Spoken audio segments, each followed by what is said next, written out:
carregavam aguardente também, né? Então tinha esse papel fundamental.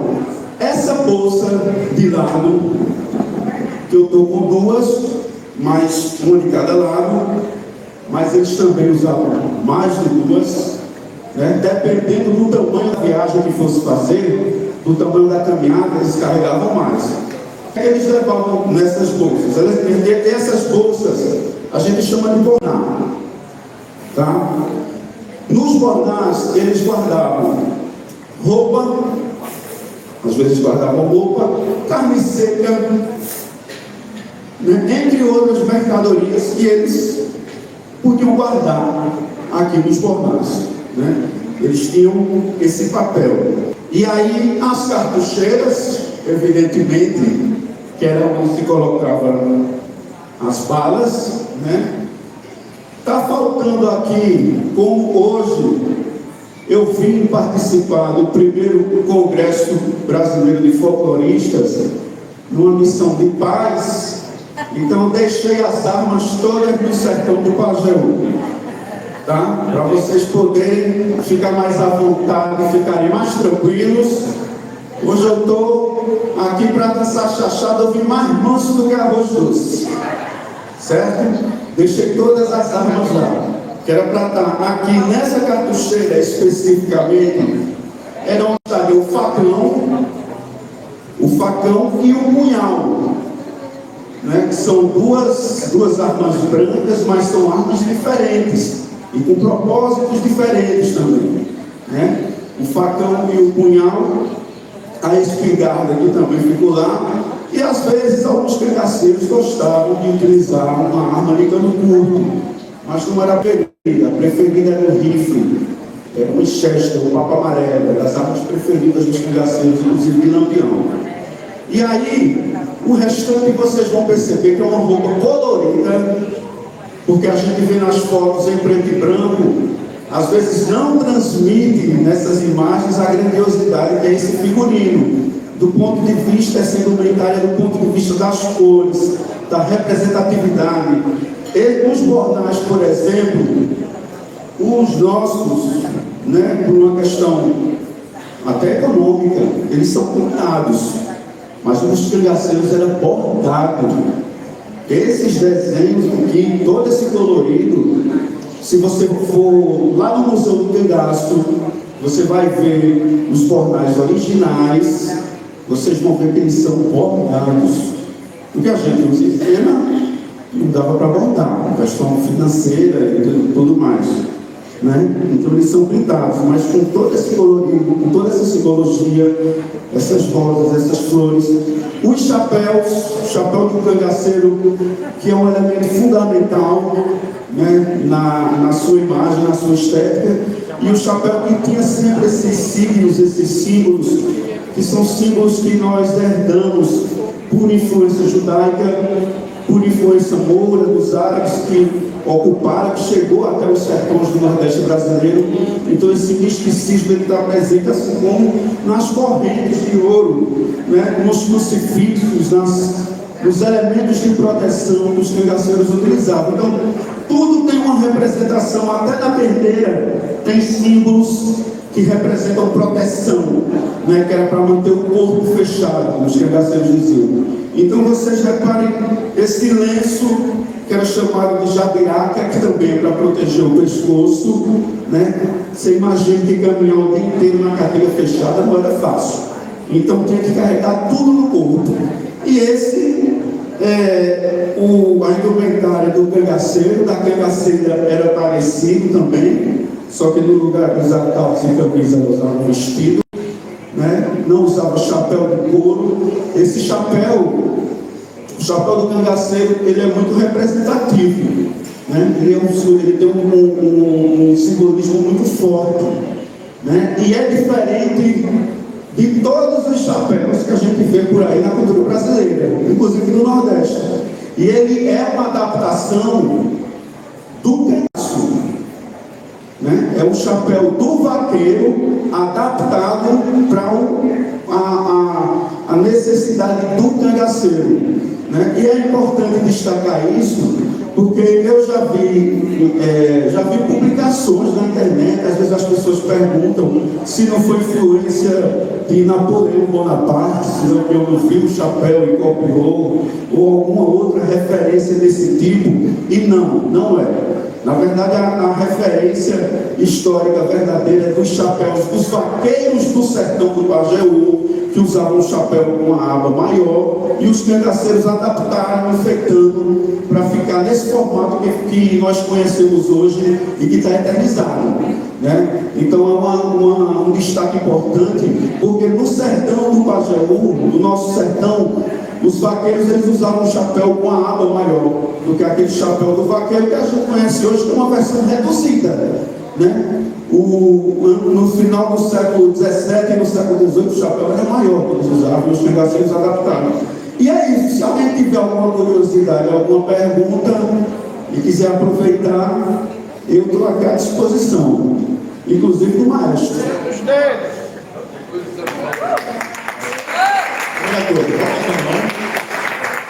Sim, para quem não me conhece, eu não me apresentei. Eu me chamo Virgulino, por alcunha Lampião. Sou cangaceiro afamado de todo o alto sertão. Não levo em conta inimigo e nem encaro perigo estando de arma na mão. No meu Pajeú das Flores fiz meu centro de ação. Sou o senhor absoluto de todo este sertão. E aqui, quem quiser passar, precisa apresentar licença de Lampião. Meu nome é Carlos Marcos, para quem não conhece, sou lá de Serra Talhada, da terra de Lampião, sertão do Pernambuco. Então tudo isso aqui é original. Eu ia perguntar pelo parentesco, porque se fecharam de um lado e só já é da fantasia ou isso aí é herdado também? Isso aqui já o pessoal da minha cidade, lá em Serra Talhada, dizem que eu interpreto tanto o Lampião que eu já fiquei com o olho preso já, de tanto fazer. O olho é natural, não é feito de maquiagem não. Eu já nasci com o olho assim, eu acho que eu já nasci predestinado a defender essa história e esse legado, e é por isso que eu estou aqui hoje. Meus parabéns, vamos cantar o que bem forte.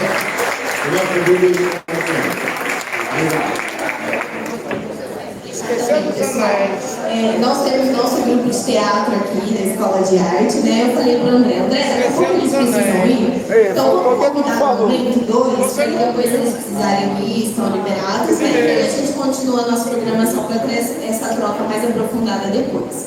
Aí vamos dar continuidade e a gente vai então receber uma grande dama aqui, já que recebemos o Virgulino, a gente vai receber agora uma grande dama que vai falar sobre suplementária. E ela já chegou falando um pouquinho aqui pra mim, porque ela estava com outro tipo de indumentária hoje de manhã. E aí ela trocou. Vamos lá? A grande dama de 1,63, né? Gente, até tinha uma brincadeira do pessoal que me conhece, que perguntava, Denise, tu vai de paraibana ou tu vai de gaúcha? Eu sempre falo que eu sou brasileira. E eu tentei trazer uma representatividade. Esse figurino, na verdade, ele faz parte de uma outra situação que vai ser apresentada no sábado, falando zumbi. Mas ele leva a cor do meu estado, da bandeira do meu estado, o estado da Paraíba. Mas eu não podia deixar de trazer a representatividade do povo negro na Guerra dos Farrapos, os lanceiros. Eu acho que a comunidade negra estava presente e foi muito importante nessa batalha. Eles estavam na linha de frente. Não tem como a gente esquecer esse povo. Então, humildemente, a indumentária dos lanceiros não tem essa estética. Mas eu tentei trazer de uma forma muito humilde a estética da comunidade negra gaúcha, através dos seus búzios, que para a comunidade negra era moeda, em muitos países são moedas,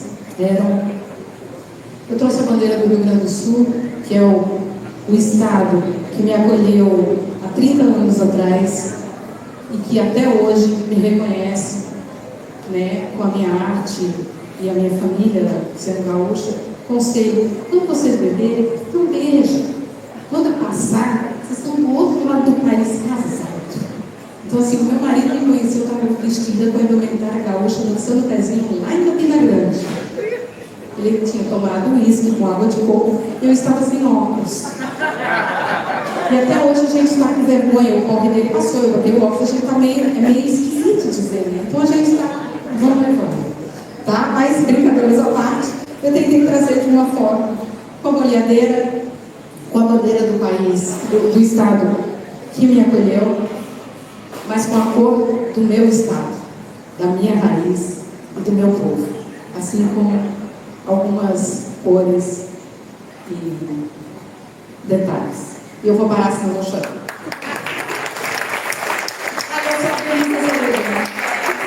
Muito obrigado. Muito obrigado, pode sentar. Gente, olha, eu quero, em nome da organização, dar os parabéns para vocês que se dedicaram tanto, né?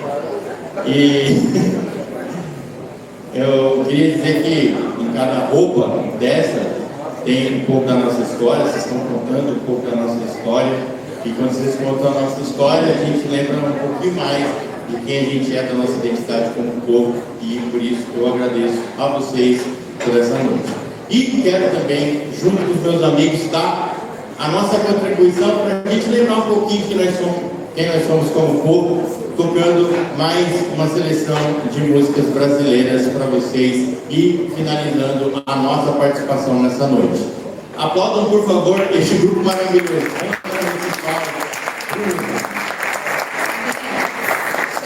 Chegou aqui um pouquinho, acho que tem alguém que pode vir aqui na frente também, né?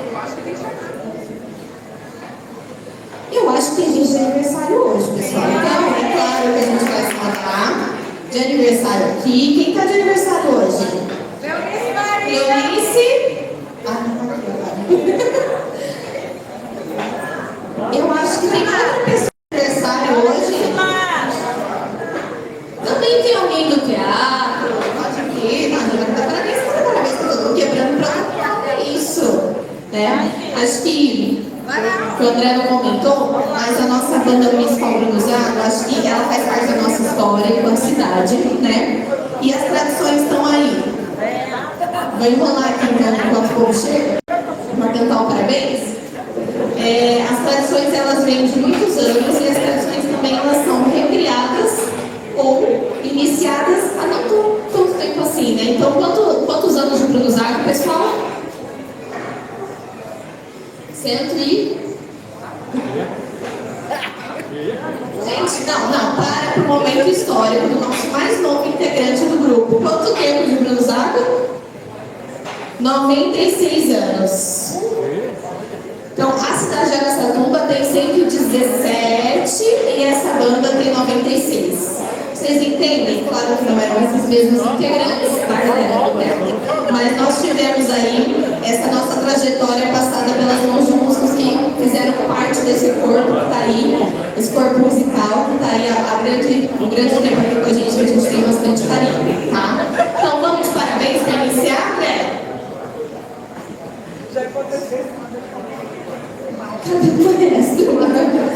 Vamos lá de parabéns para iniciar. Todo mundo que está de aniversário daqui?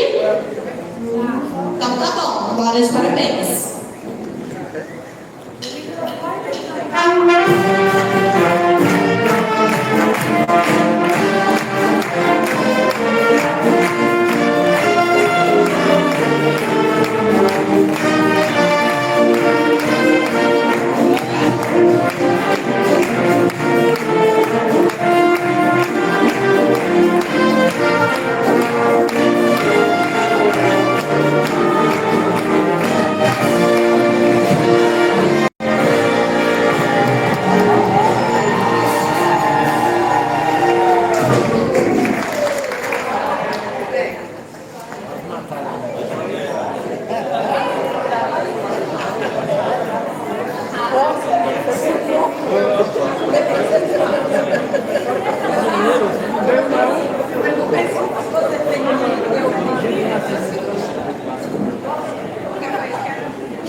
então vai se despedindo. Esse foi um momento assim, para dar essa boas-vindas para vocês novamente e a gente começar a falar mais sobre as nossas indumentárias, sobre as nossas culturas. É isso que a gente veio fazer, certo? Então, muito obrigada mais uma vez, os meninos, nossa diva da banda. A gente teve meninos, né? Os meninos e meninas da banda. A gente teve um pequeno gostinho que foi a questão da gente explicar, colocar nosso coração aqui, colocar cada detalhe das indumentárias. E agora, gente, com vocês, para a gente estar se organizando para esse momento e aprofundar essa discussão, essa reflexão com todo mundo. Tá certo?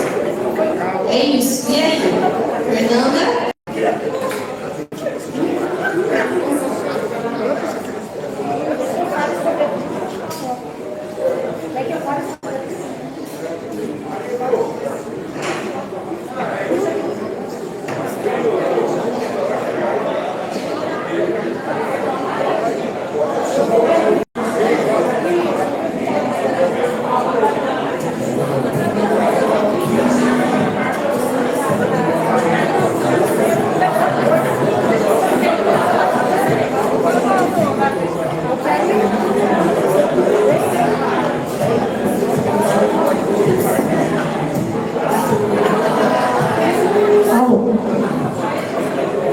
Bom, pessoal, novamente estou aqui para conversar com vocês, para explicar o que é essa roupa que nós usamos no Rio Grande do Sul. Primeiro que o vestido de prenda, ele não existia. Ele foi criado por Paixão Cortes em 1949, resgatando algumas peças de roupa das etnias formadoras do nosso estado. Então ele criou uma vestimenta para as mulheres acompanharem os homens com a roupa campesina, que era assim que eles chamavam na época. Depois passou por uma diretriz pelo Celso Yarupi, onde ele oficializou, as diretrizes da roupa gauchesca, e depois vai passando ao longo dos anos por pesquisas até chegar nas roupas que nós utilizamos hoje. Bom, vou começar pelo peão, que é a roupa que os guris estão usando aqui. O Aquiles, então, está de bombacha.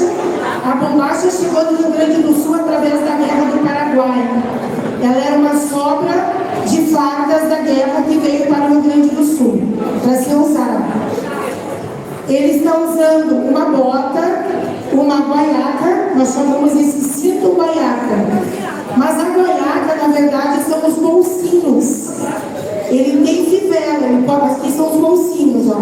Nós dizemos cinto guaiaca, mas guaiaca são os bolsos. E ele pode ter uma fivela ou duas fivelas. Geralmente ele é da mesma cor da bota e é de couro. Ele também está usando uma camisa de manga, com botão de gola, um colete, um lenço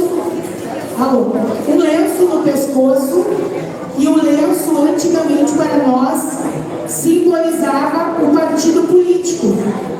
Quem usava lenço branco era Chimango, do partido de Júlio de Castilhos, Borges de Medeiros ou Getúlio Vargas, e quem usava o lenço vermelho era Maragato, que era o partido mais democrático do povo. Então, hoje não existe mais essa simbologia. E hoje usamos lenço verde, que representa, principalmente Caraju. A gente tem o CTG que identifica. Temos o lenço amarelo, quem usa são os CTGs da cidade de São Gabriel. Temos o lenço preto, mas o lenço preto ele só pode ser utilizado em caso de luto. Quando uma pessoa vai pilchada, nós chamamos essa roupa de pilcha gaúcha. E quando uma pessoa de lenço preto, nós já sabemos que é luto. Ela está de luto porque algum familiar, algum amigo, alguém faleceu. Bom, esse é o nosso traje atual do peão. Podemos usar chapéu ou não. O chapéu para nós ele é utilizado para apresentações ou para atividades campeiras, porque o chapéu ele protege do sol e da chuva. Quando está se apresentando, no caso do nosso colega aqui que está de chapéu, é uma demonstração, mas nós não usamos cobertura em locais fechados. Isso faz parte das nossas diretrizes. A nossa PIUS existe uma lei estadual, onde ela é considerada um traje de honra. Eu posso entrar pinchado em qualquer festa, desde um baile de gala a uma situação mais simples. Então, essa indumentária, ela é um traje de honra que nós podemos usar a qualquer momento. O Aquiles está com uma pilcha atual, eu estou com uma pilcha atual, que é um vestido de prenda, criado por Paixão Montes para as moças acompanharem os rapazes para divulgar a roupa campesina nas festas dos clubes de Porto Alegre em 1949. Antes dessa pilcha, nós tínhamos outras roupas que vieram com as influências das etnias. Por exemplo, a roupa que o nosso peão está usando é um chiripaco, o Alex. O Alex está com um chiripaco fralda. Essa roupa ela foi usada durante a Revolução Farroupilha, porque ela era mais prática para poder montar cavalo. Então ele está de bota, com um chiripaco, ele é passado pelo meio das pernas, ele é atado à frente e atado atrás. Ele está com uma camisa, um colete, também com lenço. Aqui ele traz um jaleco, que a gente chama de jaleco, um pala de seda, que é muito usado no Rio Grande do Sul, principalmente pelos homens do interior do estado, os peões da estância, um chapéu com um barbicacho. Esse barbicacho do Alex aqui é um trabalho artesanal dos nossos guasqueiros, que são os homens artesãos que trabalham com couro. Isso aqui é muito bonito, a gente dá muito valor para esse tipo de trabalho manual aqui no nosso estado. Um símbolo de uma cruz missioneira, uma cruz jesuítica, uma cruz de Lorena. Já a Luciane está com uma roupa que é uma saia e blusa. Uma roupa também usada, também no período em que se usava, então, o chiripá fralda. No período, então, da Revolução Farroupilha. Porque a roupa da mulher, inicialmente, era uma roupa muito simples, era uma saia e uma blusa, depois era uma saia e um casaquinho, e os estancieiros e as esposas usavam roupas vindas da Espanha. Então, os homens usavam uma braga, que era uma roupa de veludo, e as mulheres usavam um vestido de estancieira, que era ou de veludo ou de seda, com uma peneta no cabelo, que no caso a Luciene tem aqui, ó, só que era grande, maior, podendo ter uma renda por cima ou não. Isso são roupas de época, que vieram antes do nosso vestido atual e antes da pilcha atual. Esta é a pilcha atual que nós usamos. E aqui são trajes de períodos de época que antecederam, então, a regulamentação, as diretrizes e a oficialização estadual de um traje de gala. Andar pilchado no Rio Grande do Sul é uma questão de honra, de amor e de respeito às origens do homem e da mulher no campo do nosso estado. E era isso que eu tinha para trazer para vocês.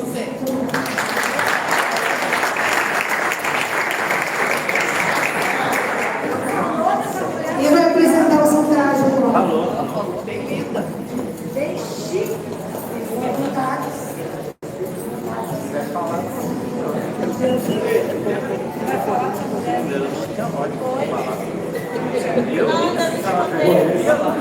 Boa noite.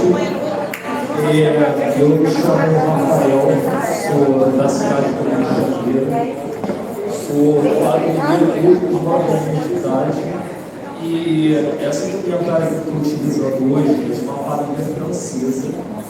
A coroa portuguesa trouxe a dança da quadrilha da Europa para o Rio de Janeiro no final do século XIX.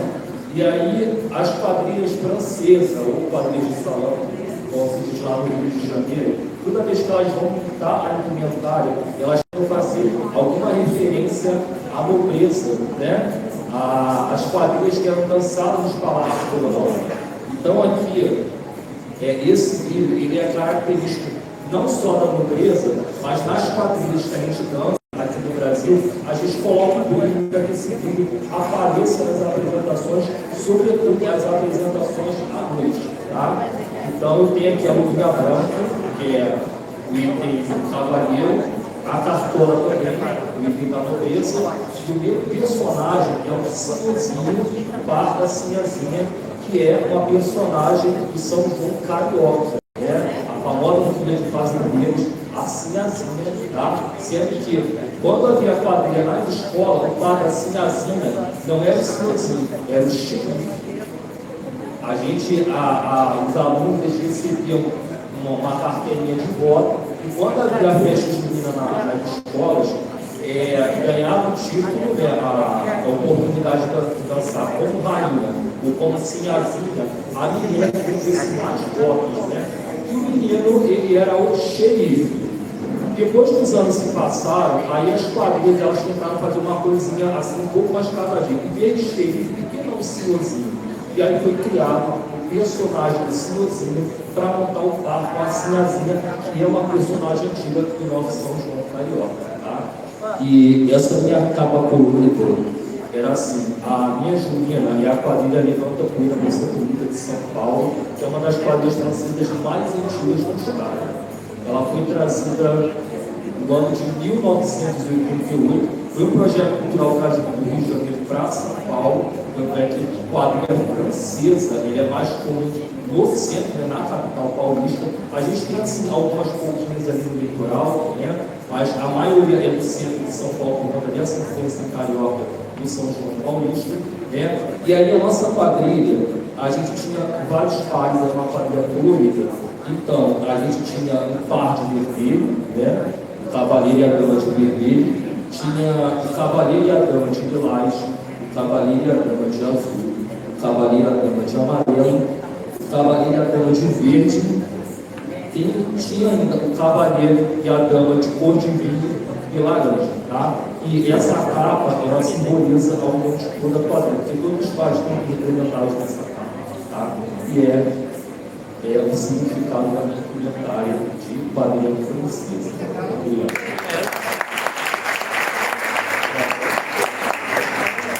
Agora a minha galera de São João, agora meu Deus, chegou a nome. Boa noite, pessoal. Aproveitando o Rafael aqui, nós resolvemos nos apresentar, porque somos um movimento jurídico, certo? Então, cada um tem um estado diferente, porque cada um tem um significado, beleza? Para vocês entenderem como a cultura junina é diversa. Por mais que a gente saiba que as festas juninas têm um significado, mas em cada estado ela tem um personagem diferente, tem um fazer diferente e as indumentárias também são diferentes. Beleza? Eu vou passar aqui para o André, para ele que é do Rio Grande do Norte, que vai se apresentar. Boa noite, já fui apresentado, André Batista. Essa indumentária, ela é de uma quadrilha tradicional. No estado do Rio Grande do Norte, a gente ainda divide quadrilha estilizada e quadrilha tradicional.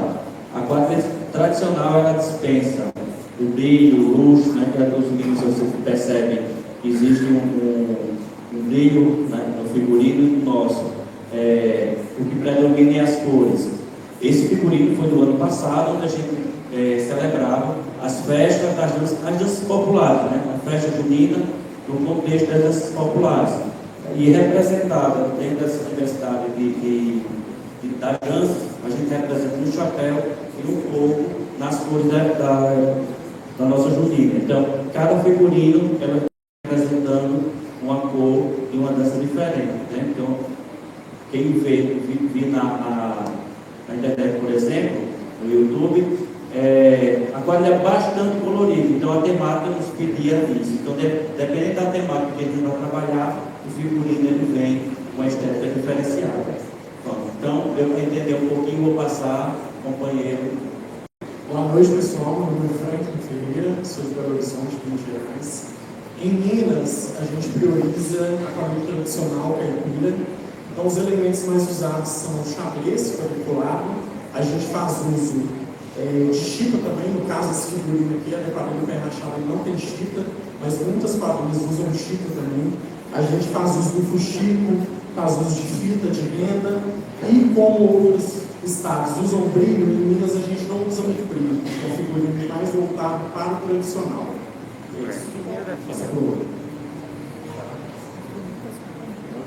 Boa noite, eu sou o Thiago Rosa, do estado de Goiás. Eu estou com a vestimenta da quadrilha Arrasta-Pé de Senador Canedo.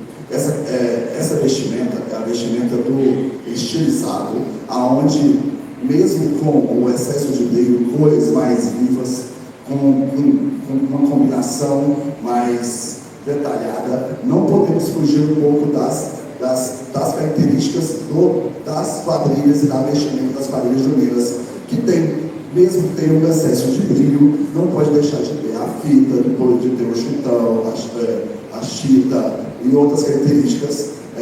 E dentro do estado de Goiás existem tantas quadrilhas que usam características mais tradicionais, mais antigas do mundo, daquele mundo mais rural, no qual aprendemos das escolas. A quadrilha mais escolar não quer dizer que eles saem da escola, mas muitas vezes as quadrilhas partem das escolas e depois se profissionalizam.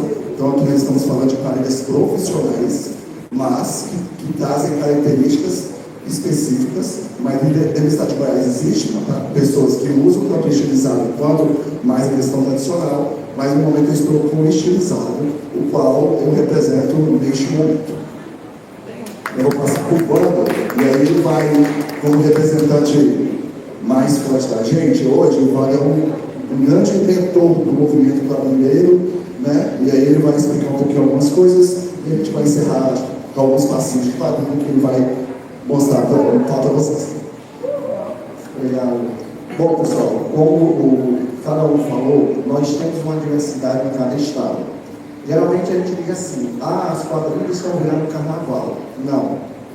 As quadrilhas, antes de 1910, elas já eram com brilho, elas já tinham realmente uma estrutura, como hoje vocês estão vendo, certo? Só que durante um período ela foi se dinamizando e algumas, surgiram algumas referências, como as quadrilhas caipira, que era aquela que a gente via de calça remendada, que foi uma referência que algumas professoras pegaram a partir da escola, a partir de um relato de Câmara Cascudo, porque tinha referência o Jeca Tatu, certo? Só que, se a gente for pegar o histórico da quadrilha junina, o que nós temos hoje não é a quadrilha francesa, é a quadrilha brasileira, certo? Alguns passos a gente mantém da quadrilha francesa, a quadrilha que surgiu na Inglaterra, se popularizou na França e veio para o Brasil através da família real.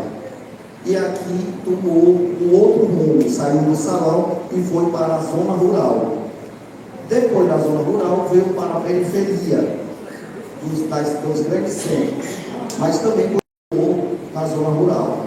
E aí, o que é a quadrilha hoje? É a comemoração de um casamento.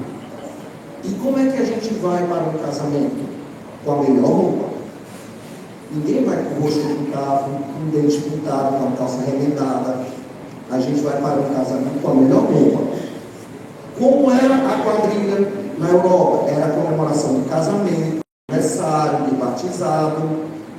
Então essas mesmas referências veio para o Brasil, só que aqui era como a filha do dono da fazenda ia casar no período mais fértil da lavoura, que era em junho, como eles faziam o plantio a partir de fevereiro e março, para junho colher. Então era o período do solstício de inverno, que eles faziam os festejos.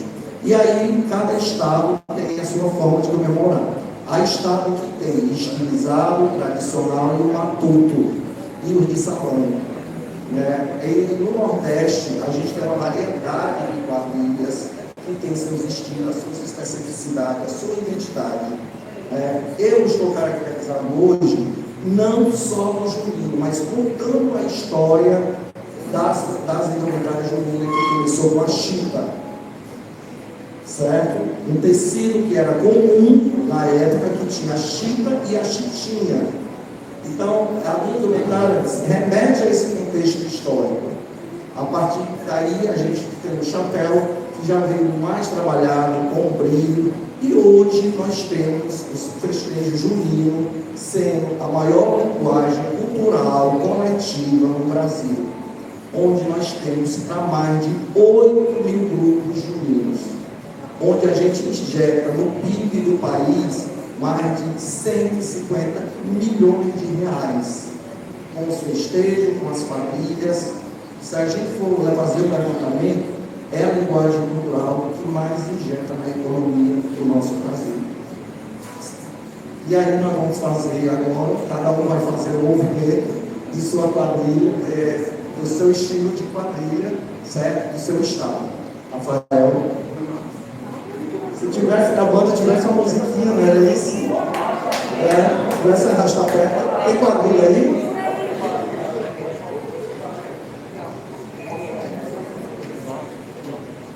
Pronto.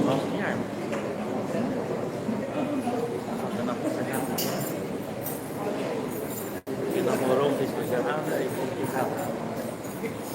Tem o casamento, só que aí o pai vai arrumar. E aí também tem o contexto das meninas, certo? A questão por favor,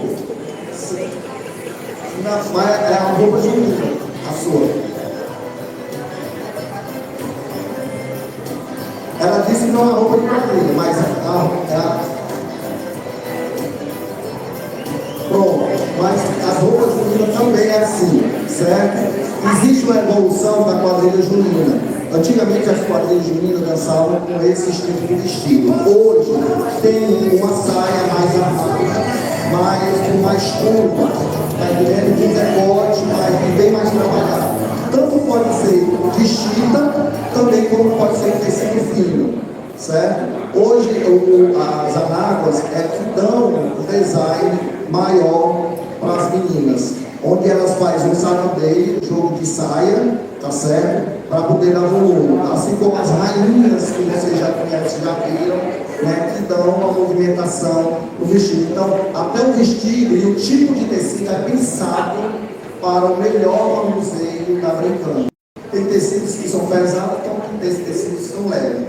Às vezes, um vestido só, uma rainha, pesa em torno de uma brincante, pesa em torno, dependendo se tiver pedraria, de 15 a 20 quilos.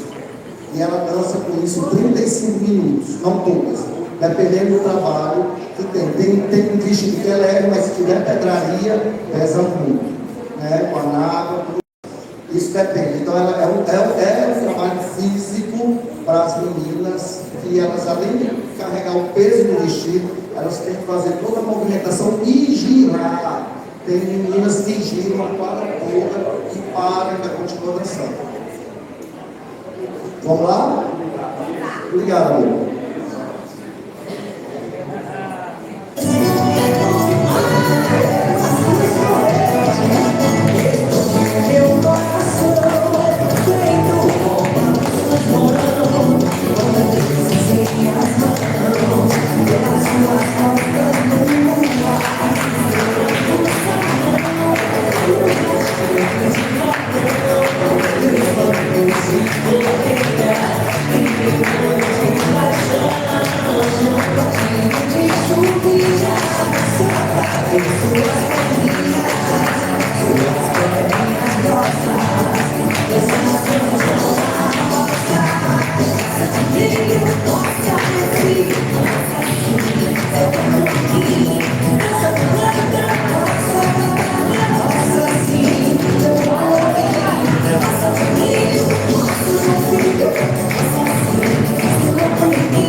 geralmente vestida com uma roupa que vem da herança europeia, das danças de salão da corte, quando veio para o Nordeste.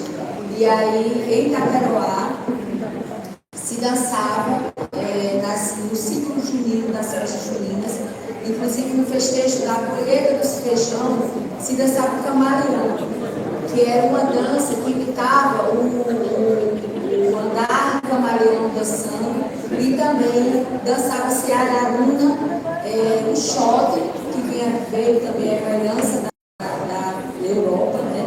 Principalmente da França, e também se dançava galope. Então as roupas eram de mangas bufantes, com muitos bicos de cambraia, inclusive nas saias.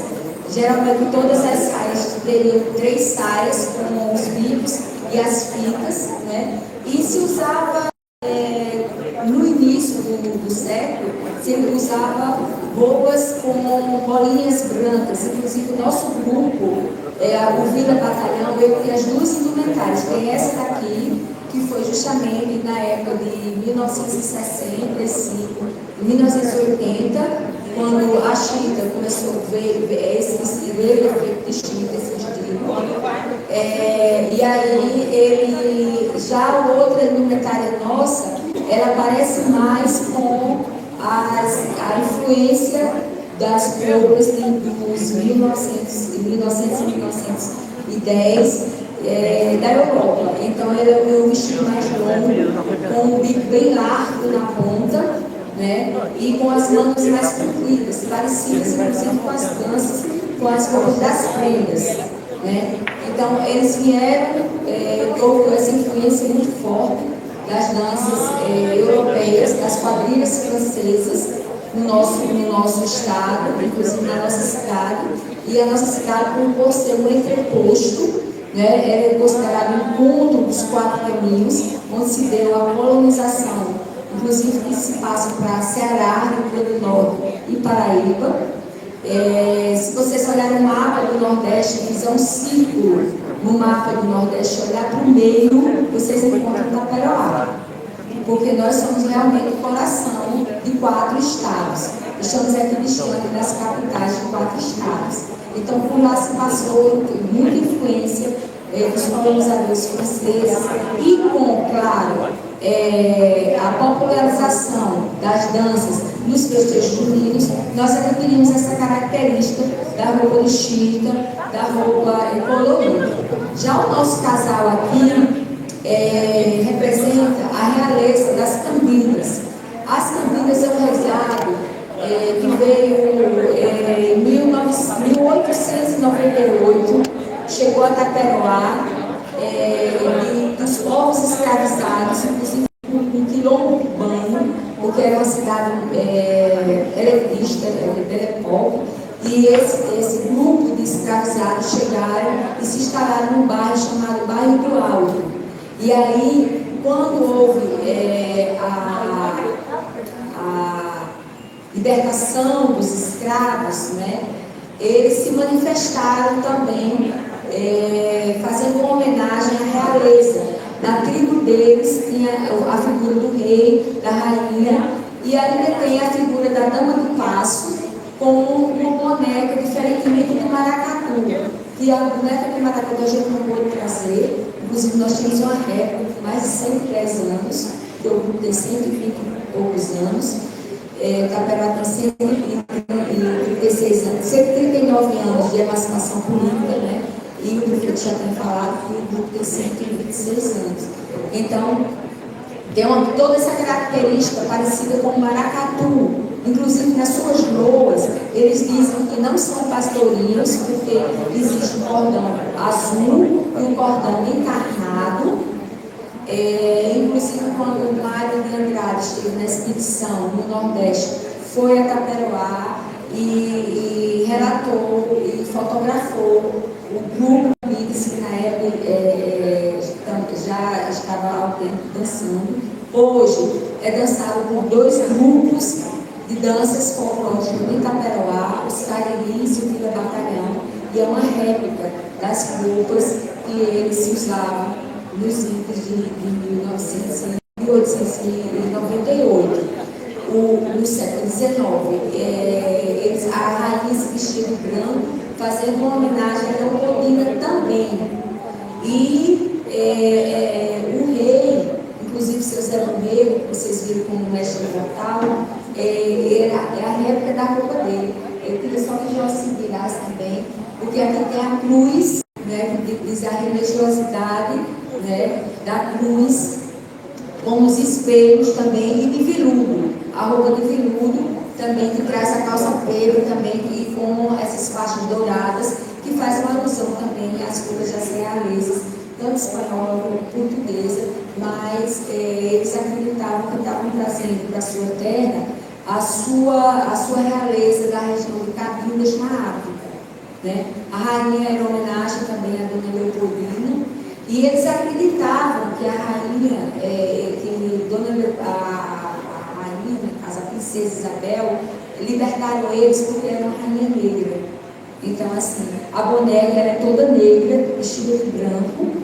É uma boneca que tem pés, ao contrário da calunga, do maracatu, que é somente o corpo que se segura na mão. Nas cambindas, ela se segura numa boneca com pernas, uma boneca de pano, com pernas, braços e com a roupa toda branca, inclusive com cabelos humanos. A boneca ela tem essa característica de ter cabelos humanos. Vem também com um cordão chamado de baianas, que são homens vestidos, inclusive com um pelourinho parecido com esses, que os outros mestres estão usando, vermelho, o encarnado, que eles chamam, né? Eles chamavam vermelho, chamavam encarnado, e azul. E depois eram só de homens negros, inclusive teve um branco que, para poder dançar nas cambindas, ele se pintou todinho para poder valorizar a cor da pele negra. E aí, logo depois, as mulheres entraram para ajudar a cantar. Não era só permitido homens. E a figura da rainha, inclusive a rainha era um homem. E aí depois passou a ser uma mulher. E aí depois as mulheres entraram para cantar, ajudar a cantar nas ruas e passaram a dançar ao lado das baianas. Aí eles se vestem com as saias, parecido com na verdade é como se fosse uma batina de sacerdócio, com um avental azul e um peneirinho azul e do outro lado vermelho. Acompanhava também esse cortejo, eles dançavam o rezado nas loas, inclusive de Nossa Senhora, do sincretismo religioso. Mas houve um padre que expulsou eles da festa de Nossa Senhora da Conceição.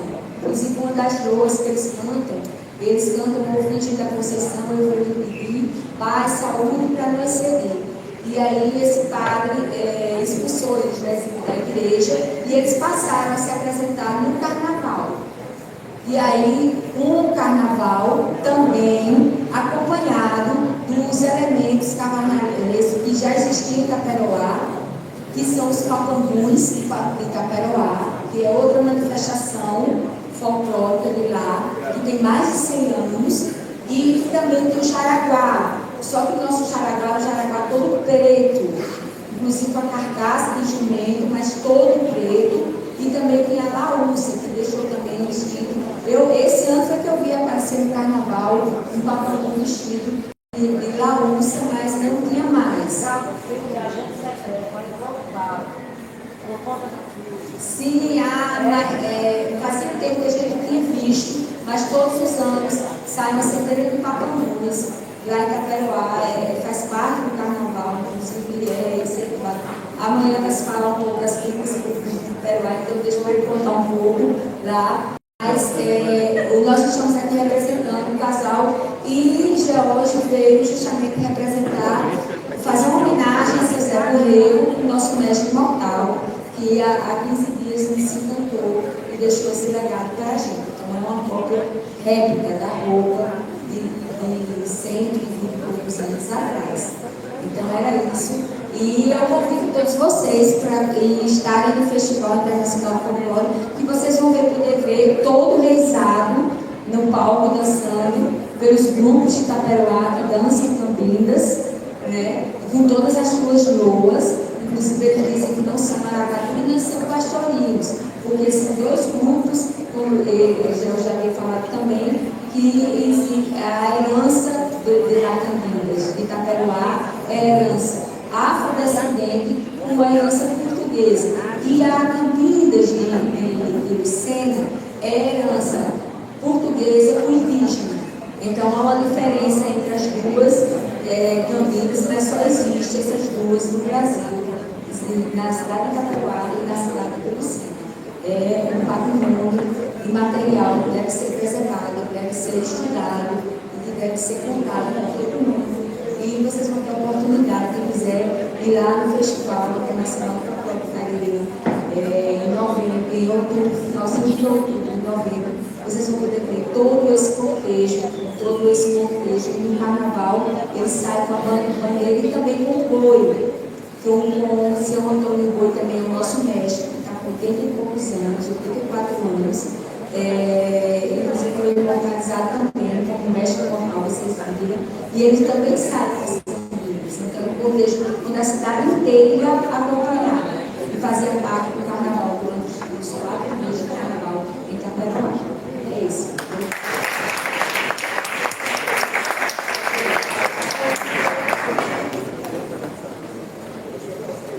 Boa noite. Eu fiz uma mesa, a última mesa aqui, falei sobre as encenações de Semana Santa. Esse aqui é um traje da paixão que a gente faz em Belo Horizonte. Ele representa José de Arimateia. José de Arimateia, biblicamente falando, era amigo de Jesus, né? Ele e Nicodemos, e eram ricos. Então, ajudou Jesus em certas situações de julgamento.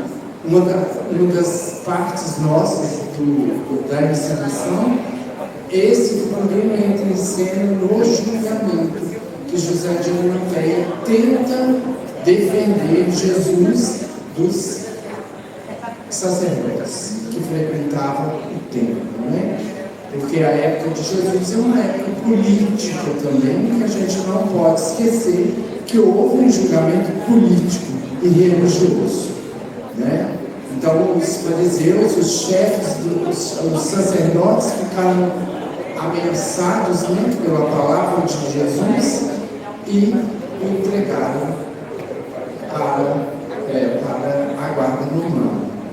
Então, esse é um dos figurinos. E a característica, né, do figurino bíblico é que ele não tem costura. Eles são mantos, né, sem costura.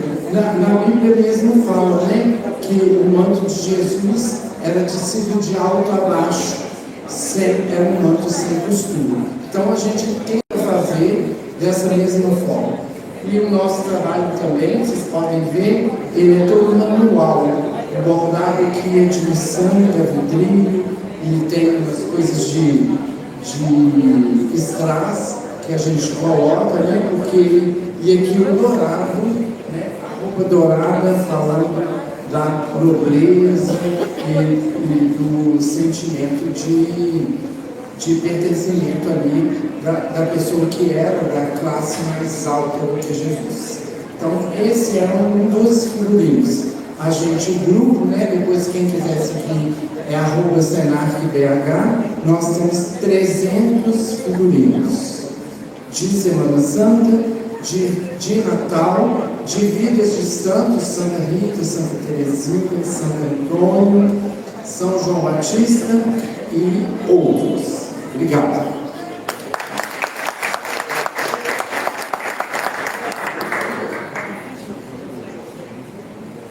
Boa noite, meu nome é Marco Aurélio, mas em mais claros, todo mundo conhece por Cléo, desde pequeno na família, e isso foi caminho pela vida no grupo nosso, mais conhecido como Tio Léo. Tá? E essa indumentária representa um dos ternos de Catopeiras do Montes Claros. Lá na verdade são três grupos que representam Nossa Senhora do Rosário, São Benedito e Divino Espírito Santo.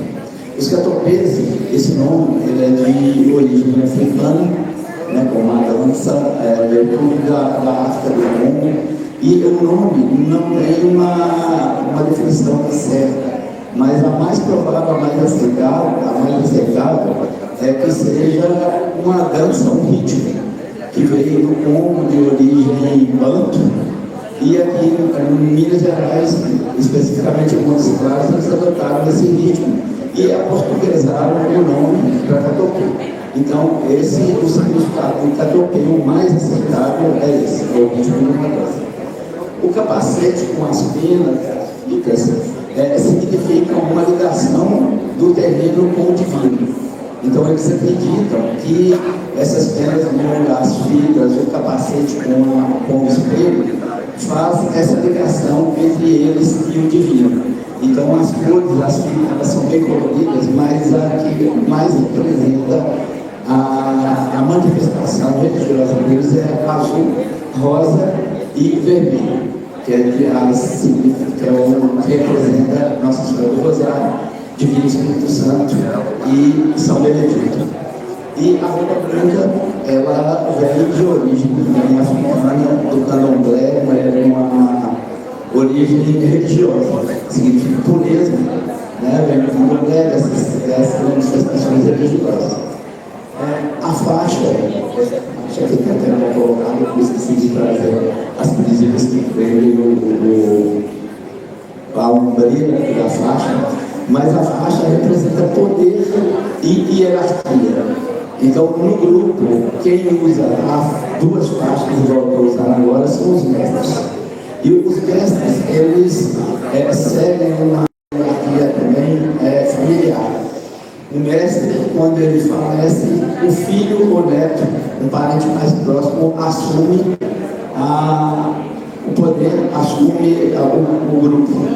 Então, agora, eu e a Elisa, nosso grupo, nessa nossa geração, nós vivenciamos em Montes Claros algumas mudanças. Né? Um dos mais conhecidos, né? Em Minas Gerais, no Brasil, talvez, não sei se você já ouviu falar, o mestre Zanza. Ele faleceu há uns 3 anos e o filho dele assumiu, adotou também o apelido do pai. O Zanza não é um título, era o apelido dele. Então dizem que quando ele era pequeno ele vivia zanzando pelas ruas de Montes Claros e apelidaram ele de Zanza. E o filho dele adotou também o apelido do pai e a gente chamou de Mestre Zanza Júnior. E nós vimos também que tem também o grupo dos caboclinhos, que representam os indígenas, a colonização que veio depois, quando chegou de Portugal, tinha os indígenas, então eles representam. E tem os portugueses que são representados pelos marujos. Então são três grupos, cada grupo deles tem alguns ternos. Catopeiras, se não me engano, são 4 ternos, homenageiam esses 3 santos grupos deles. E o calçado, não falei, mas eles usam um calçado branco. Hoje eles usam tênis. Era sapato, mas usam tênis. Eu não estou pesado, todo mundo usa tênis branco, infelizmente esqueci. E lá também, durante as danças, quem for lá, vai ver também que nem todos usam. Porque é um povo de baixa renda, é um povo que não tem, às vezes, condições de comprar tênis. Às vezes a população ajuda, já teve um ano que a população comprou tênis, algumas pessoas compraram tênis para muitos deles. Mas é isso. Eu acho que não se ensina nada, né, da então, quem foi em Montes Claros, as peças acontecem no mesmo curso. Tiago já prometeu ir lá, porque esse ano ele vai. Ela já está com um hotel reservado, bem 1º de agosto, ele vai para lá. Quem for, não sei se vocês viram na apresentação de Heloísa, uma foto, a cidade, as principais ruas, principalmente por onde passam os cortejos, ela é toda enfeitada com fitas, realmente um céu de fitas por onde o cortejo passa. Então são várias, não são poucas, onde acontecem as festas. E eles descem nas ruas, começa geralmente uma quarta-feira, segunda quinzena de agosto, uma quarta-feira, eles descem a rua, no primeiro dia eles levantam o mastro de, se não me engano, de São Benedito, e aí no dia seguinte tem o cortejo de São Benedito, o cortejo sempre termina na igrejinha de Nossa Senhora do Rosário, onde é celebrada uma missa. E aí à noite levanta o mastro de Nossa Senhora do Rosário, e no dia seguinte o cortejo de Nossa Senhora do Rosário, e encerra com a missa. E no último dia o do Divino Espírito Santo, o levantamento do mastro e o cortejo. E a prefeitura aproveita esse momento para ampliar a festa. A prioridade são eles. Então nada começa enquanto eles não fazem o cortejo, levantam o mastro, celebram a missa. Enquanto isso, a praça, a gente chama Praça da Matriz, ela fica toda preparada com um palco chamado Arena, onde grupos menores apresentam, um grupo para folclóricos, às vezes os nossos, outros convidados apresentam, e um palco maior, onde músicos apresentam. Então, assim, espera acabar o cortejo, a festa raiz, para depois começar a festa popular. Né? Então é isso, muito obrigado.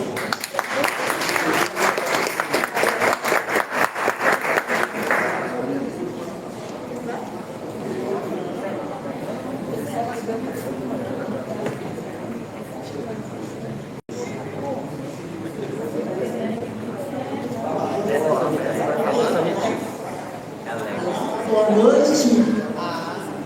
Trazendo aqui uma ligeira representação de carimbó.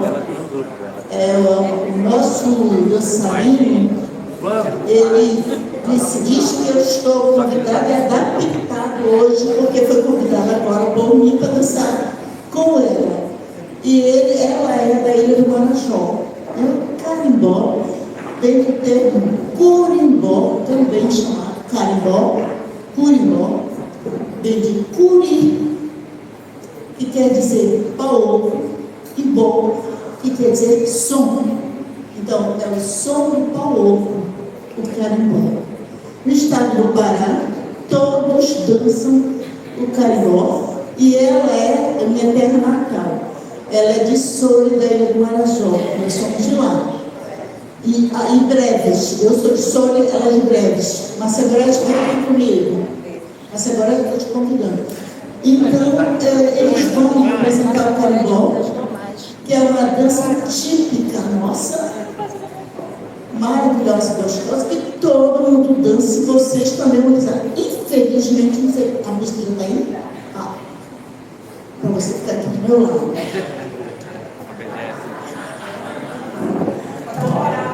Essa vamos lá, carimbó, curimbó e paoco, e produz o som.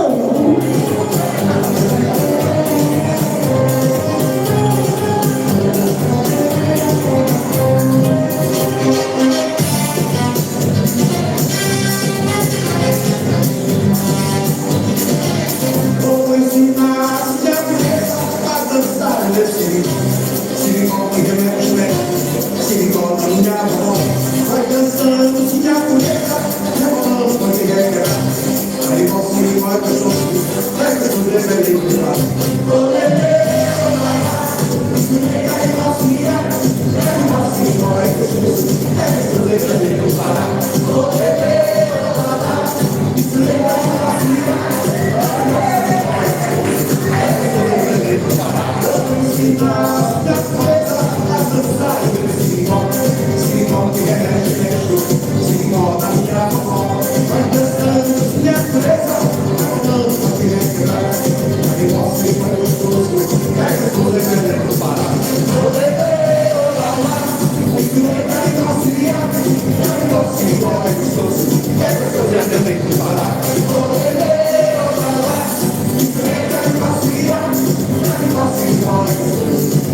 Essa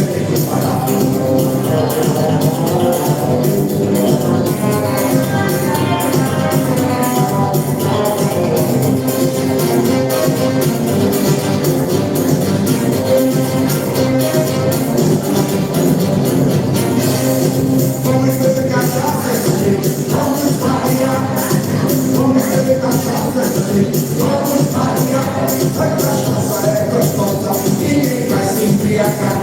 Vai mais nossa régua volta, ninguém vai se embriagar. Se embriagar, se embriagar, ninguém vai essa noite se embriagar. Se embriagar, se embriagar, ninguém vai essa noite se embriagar. Vamos beber cachaça, vamos embarrear. Vamos beber cachaça,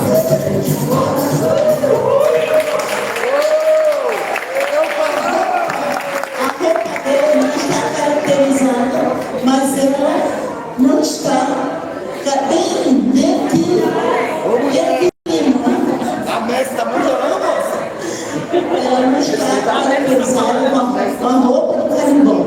Ela está com uma blusa de Pará, para representar o Pará, e o nosso amigo também, Vando Arcano.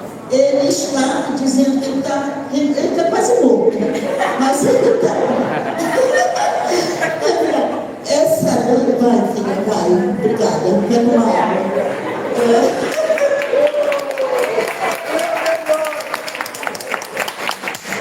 Gente, olha, deixa eu falar para vocês. Sábado, na nossa programação, talvez a gente faça alguma coisa melhor para demonstrar o carimbó, porque na verdade é triste eu dizer que eu sou mestre de carimbó e tenho músicas lançadas e não trouxe nada do nosso grupo, até porque ela não vinha, eu vinha só, né? Então, e não estava sinceramente preparada para falar sobre isso. Mas sábado a gente vai fazer uma coisa melhor para vocês. E se vocês quiserem saber alguma coisa, tiver assim, dúvidas sobre carimbó, só me perguntar, que eu estou lá para falar sobre o carimbó. Show!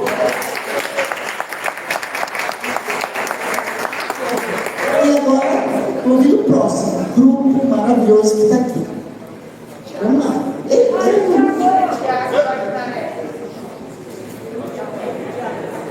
Baquinaré. Então é tirar pelo Baquinaré.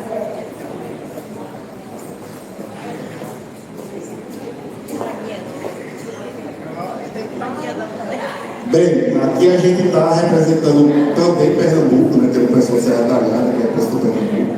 Aqui a gente está representando também Pernambuco. Aqui são dois grupos de dança em lugares distintos. Eu sou da região metropolitana, Recife, e aqui está o interior, Caruaru. Então são dois grupos, Baquinaré e Flor de Barro. Tá? Aí eu vou passar para ela para falar um pouquinho da indumentária deles e depois eu falo um pouquinho da minha. Nós somos um grupo de expressão popular Flor Barro, da cidade de Caruaru, de Pernambuco, que tem o maior e melhor São João do mundo. Né? Porque essa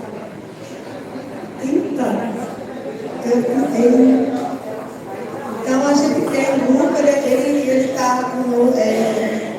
está aí há 22 anos na nossa caminhada, e a gente dança, chora, xoxá, baiano, ciranda, fogo, as manifestações regionais que nós temos lá. Então, nosso forte mesmo é a questão regional, a gente dança a Feira de Caruaru, é o grupo que dança a Feira de Caruaru na cidade, somos nós, e a gente sempre pesquisa as roupas, os formatos, como os nossos avós, os nossos bisavós dançavam na época, com muita saia rodada, com muita flor, com muita. Né? E Caruaru é conhecida pela feira e pelo seu artesanato, né, pelo São João. Vamos lá.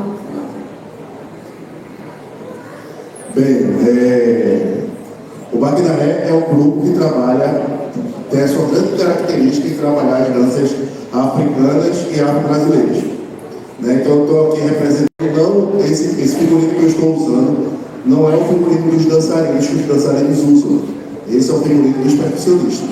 Como eu do grupo, eu sou coreógrafo, mas sou músico e cantor e percussionista, então eu trouxe a minha indumentária mesmo, que é a indumentária de percussão, né, que a gente toca, a gente coloca mais os braços mais cortados, habilidades, que é para a gente ter facilidade de tocar em vários instrumentos ao mesmo tempo. A maquiagem. O Maquinaré agora que a gente está utilizando nosso segundo modelo de maquiagem, que antigamente nossa maquiagem era toda branca. Então era como se fosse esse lado aqui, desse lado cá também. Agora a gente está caracterizando com cores diferentes. Essa é a cor que representa o maracatu que a gente tem no Recife, que é o maracatu Nação Sol Nascente, que é o voo sul mestre. E aí a gente coloca as cores do maracatu, que é vermelho e amarelo. E o outro lado eu representei o lado do Baquinaré, que é o lado dessa pintura mais africana, que caracteriza a pintura africana. Quando a gente faz um espetáculo, quem já viu nossas apresentações, quando a gente faz um espetáculo inteiro, a gente faz uma maquiagem única para todas as coreografias. Quando a gente faz cada noite uma coreografia, então cada noite vai ter uma maquiagem direcionada ao figurino daquela dança. Então nossa maquiagem também muda de acordo com o figurino. O Baquinaré trabalha, no seu último espetáculo agora, a gente trabalha as nações africanas, é um dos nossos espetáculos. Então a gente trabalha as danças do Senegal, as danças da África do Sul, as danças do Camarões, dos Burundis. Então cada dança dessa, ela vai falar a lenda daquele local, e essa lenda daquele local vai se transferir também para a maquiagem, para o rosto, então aí faz um complemento inteiro. Como eu vi só, eu sou percussionista, aí quem quiser conhecer um pouquinho mais do Baquinaré, é só entrar lá no nosso Instagram ou do YouTube, que aí vai ver apresentações nossas. Aí teve lá recentemente, no ano passado, a gente teve no Festival da Peroá, a gente teve também no Festival de Fortaleza, então vocês podem assistir essas apresentações nossas nesses dois festivais.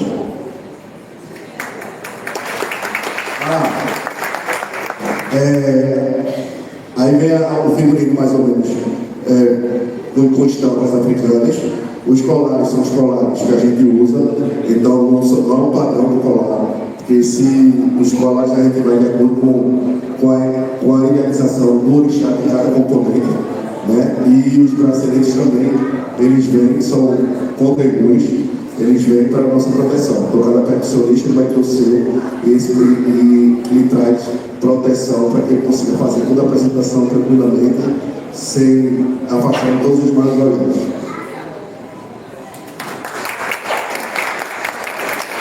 Próximo, mestre Gabi e Vivi.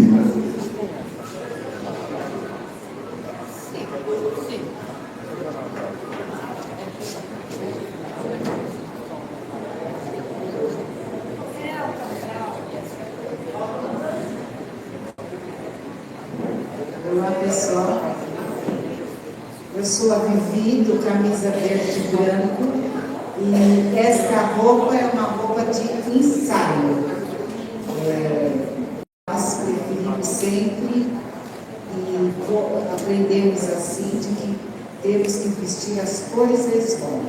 Então, sempre nós estamos de branco ou verde e branco. E o mestre Sala também.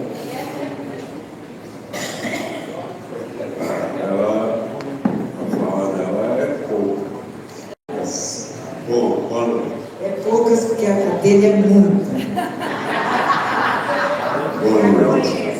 Bom, é muito simples a nossa indumentária.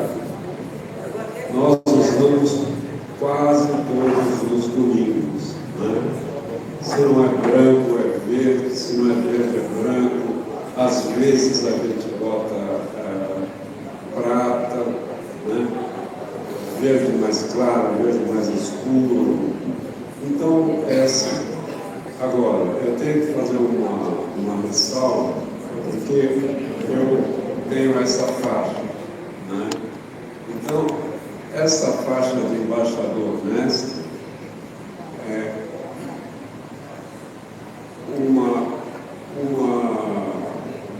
um braço da UESC. UESC é União das Escolas de Sambas Paulistanas.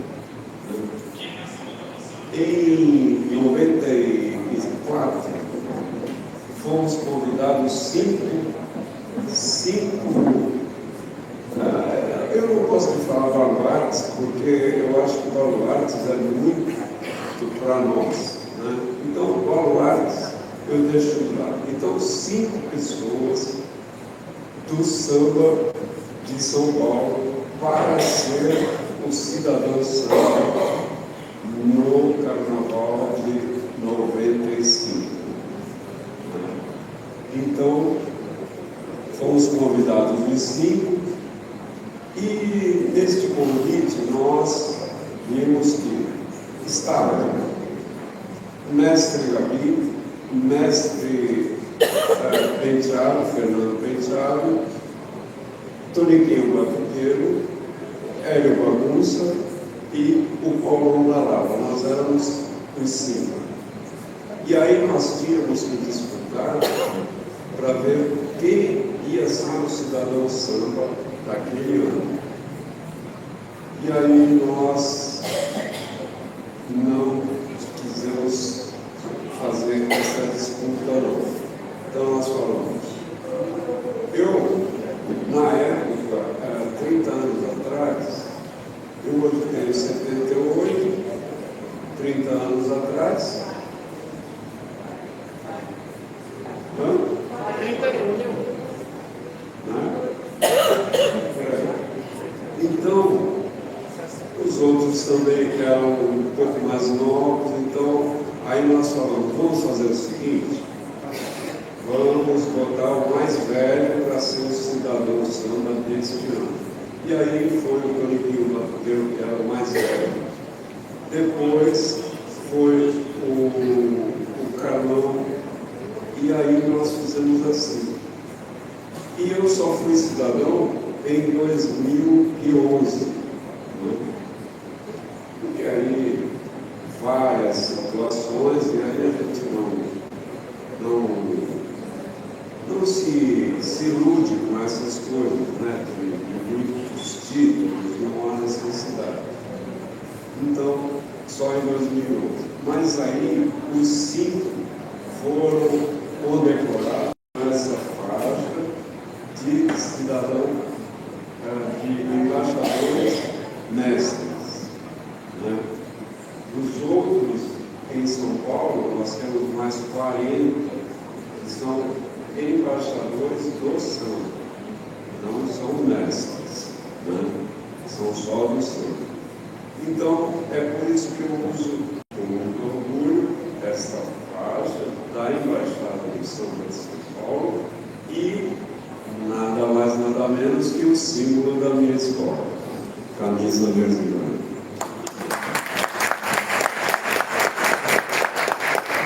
Próximo ou próximo?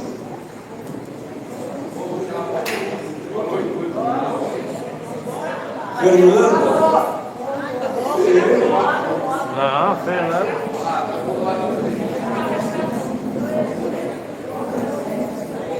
A Fernanda não vai falar, não? A Fernanda não vai falar da dela?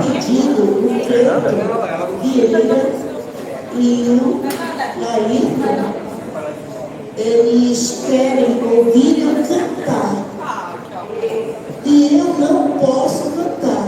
Mas para fazer a vontade dos dois, eu vou cantar um pedacinho desse tamanho. E ele vai saber.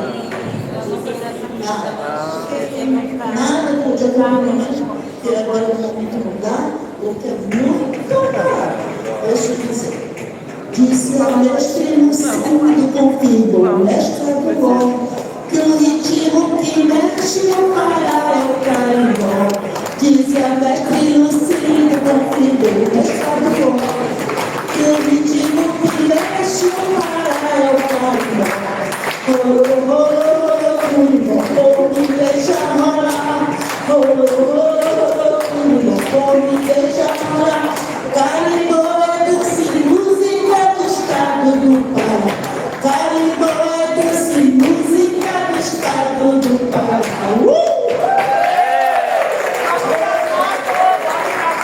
Assim, ele quer que eu diga que a música esta é da minha autoria.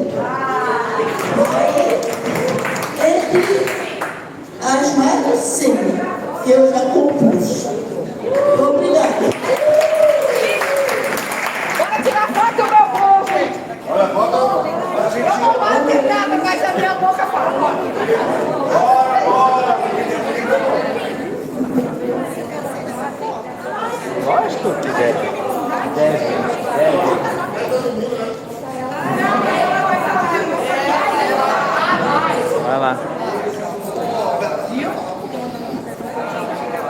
Boa noite.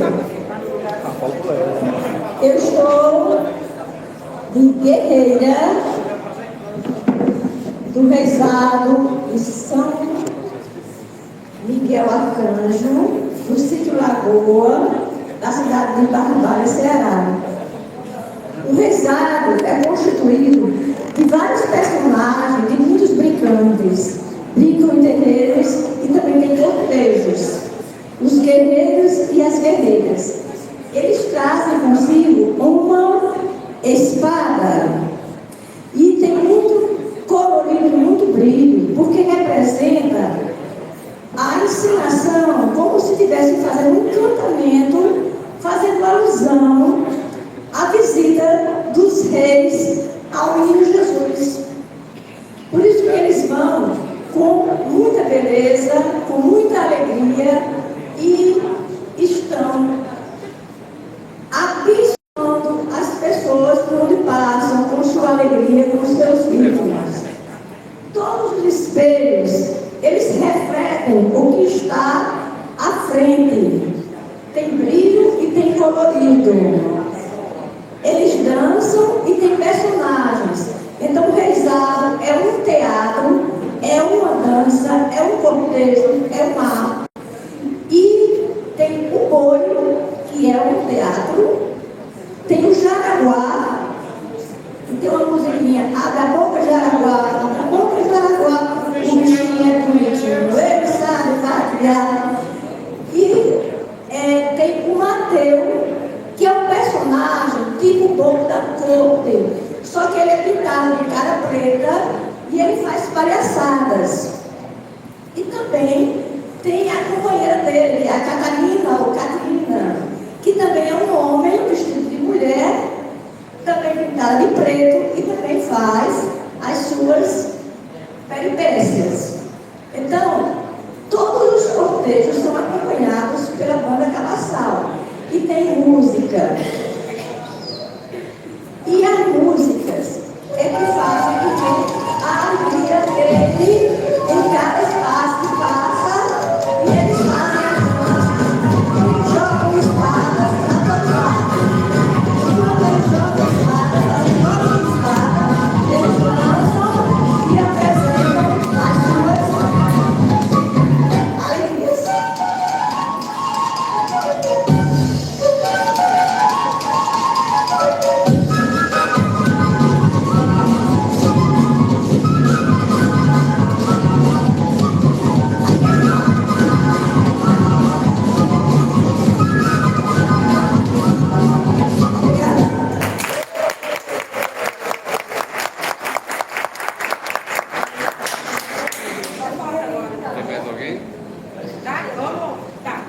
Vamos para a foto e mandar eu chamar todo mundo para a foto. Eu disse, eu não mando nada, eu sou mandada e só veio bagunça. Bora. Isso. Assim como eu sou bem mandada, eu obedeço.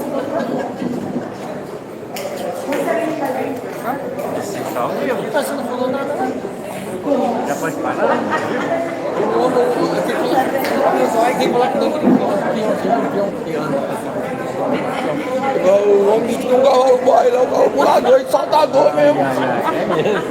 Você vai tirar foto? Não, mas eu tiro. Alguém vai tirar? Vai tirar?